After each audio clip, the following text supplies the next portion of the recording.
That kick in the backside made me start the process of putting a line in the sand in the future and then fighting like crazy to get across that line. Is deciding what I wanted to achieve and then not letting anything stop me from achieving that.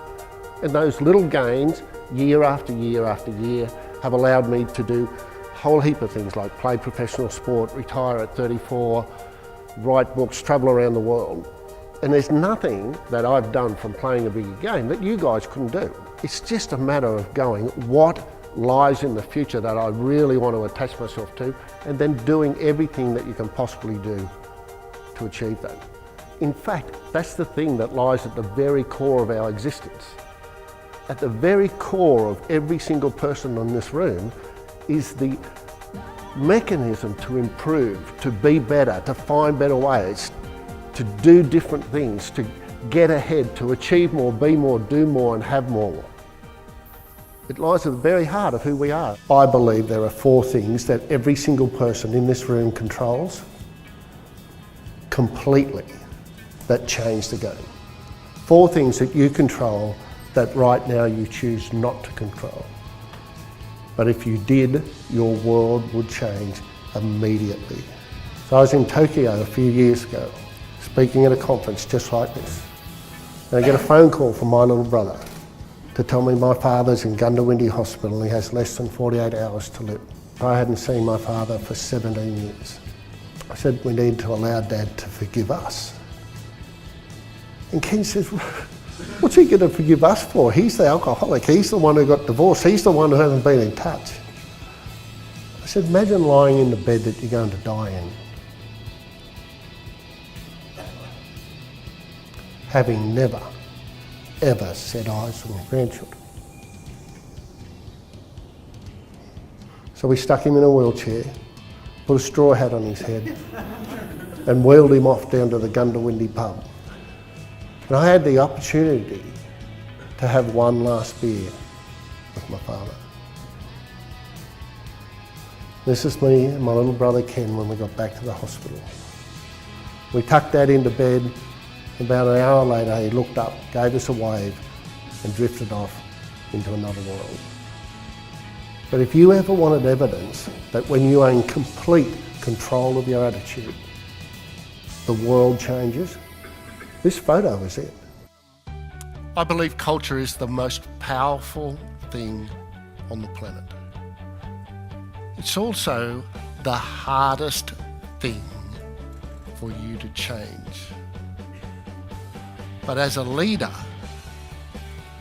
if you can get to the point where you have the ability to influence the culture in your organisation in a positive way, you'll be a leader that's been remembered forever and ever.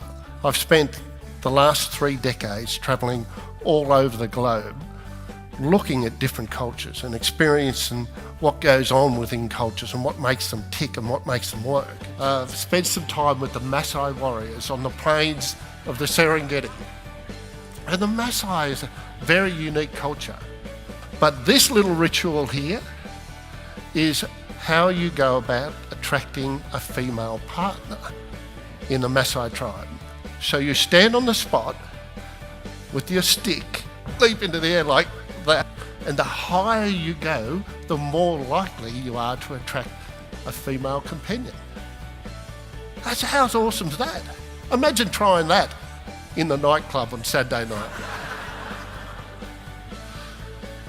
As you can see, the person that got highest off the ground is the Maasai warrior at the back. He came up to me afterwards and said, if you lived with us, you'll be a very lonely man. Awesome rituals that come from different cultures. In half of last year, I went and buried myself inside the Disney Institute with good old Mickey Mouse and spent some time trying to understand how one of the best business in the cultures in the world treats people, motivates its leaders and creates success on the back of the wonderful culture that they've created. What's the point of that? Well, the point of that is that all cultures, every single one of those cultures, has 7 elements that make up its existence.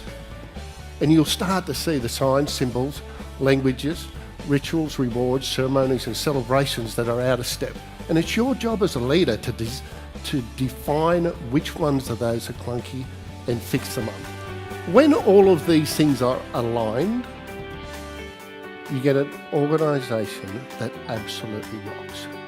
I'll give you my experience of playing a bigger game. I'm obsessed with the idea of playing a bigger game. I'm obsessed with the idea that as individuals, when you rub up against the obstacles that hold you back, when you get stuck in a rut and don't think you can go anywhere, that there is more.